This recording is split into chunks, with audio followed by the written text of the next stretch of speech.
Sir ఈ మధ్యన recent గా మ్యారేజ్ అయింది, బిఫోర్ ఆఫ్టర్ కి ఏం తేడా లేదండి అంతా. అంటే మీరు భయపడిస్తున్నారు అందుకు. సరే సార్ అంటే లావణ్య త్రిపాఠి గారు మిమ్మల్ని ఏ క్యారెక్టర్ లో చూడాలనుకుంటారు? అంటే అల్పులాగా ఆవిడ నచ్చిన క్యారెక్టర్ మీరు చేశారా, లేకపోతే ఆవిడ మిమ్మల్ని ఈ క్యారెక్టర్ చూడాలనుకుంటారు ఏమన్నా చెప్పారు? అంటే తనకి నేను ఏం చేసి నచ్చుద్ది. అంటే ఈ క్యారెక్టర్ బాగుంది, తను ఇందాక మీరు చెప్పినట్టు లవ్ స్టోరీలో బాగుంటావు అని ఉద్దేశంలో తను చెప్పింది. ఆ తొలి ప్రేమ ఫిదాల సినిమా ఇంకోసారి చేయని నాకు చేయాలని ఉంది. But I do. Two days back ఆవిడ వైజాగ్ వచ్చినప్పుడు సోషల్ యాక్టివిటీ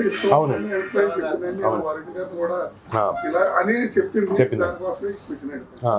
ఏదండి అదే ఈ క్వశ్చన్ దాంట్లో నుంచి వచ్చింది. అంటే సోషల్ యాక్టివిటీలోనే ఇన్ని చూడాలనుకున్నాను. అలాగా అది బయట, అది నిజ జీవితంలో ఆబ్వియస్లీ సోషల్. సినిమాల్లో అంటే ఎంటర్టైన్మెంట్ కాబట్టి రకరకాలవి. ఒక యాక్టర్గా ఇందాక ఆయన చెప్పినట్టు ఒక యానిమల్ లాగా, లేకపోతే ఫిదా లాగా, లేకపోతే బాహుబలి లాగా ప్రతి యాక్టర్కి కోరికలు ఉంటాయి డిఫరెంట్ క్యారెక్టర్స్ చేయాలని.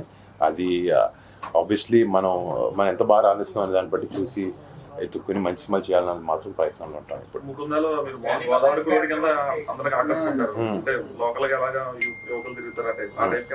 ఇప్పుడు మట్కా అనే సినిమాలో వైజాగ్ బేస్ సినిమా మొత్తం అదే మన సైడ్ సినిమా. అది కొంచెం డిఫరెంట్ కాన్సెప్ట్లో ఉండబోతుంది. అదే అప్పుడు మట్కా అనే గేమ్ జరిగింది కదండి 80s లో, దాని బేస్ మీద గ్యాంబ్లింగ్ బ్యాక్డ్రాప్ మీద చేస్తున్నాం సార్. నమస్తే, thank you so much sir. Thank you. రండి ప్లీజ్.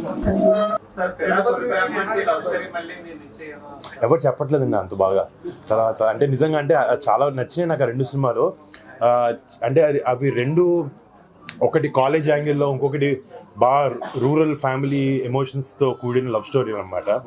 ఆ రెండు అంత మంచి సినిమాలు చేసిన తర్వాత మళ్ళీ సార్ చేస్తే దానికన్నా బాగుండాలని ఉద్దేశంతో వెయిట్ చేస్తున్నాను. బట్ వచ్చినాయి కానీ కథలు అంత తొలి ప్రేమ ఫిదా కన్నా బాగుండే కథలు ఇంకా రాలేదు.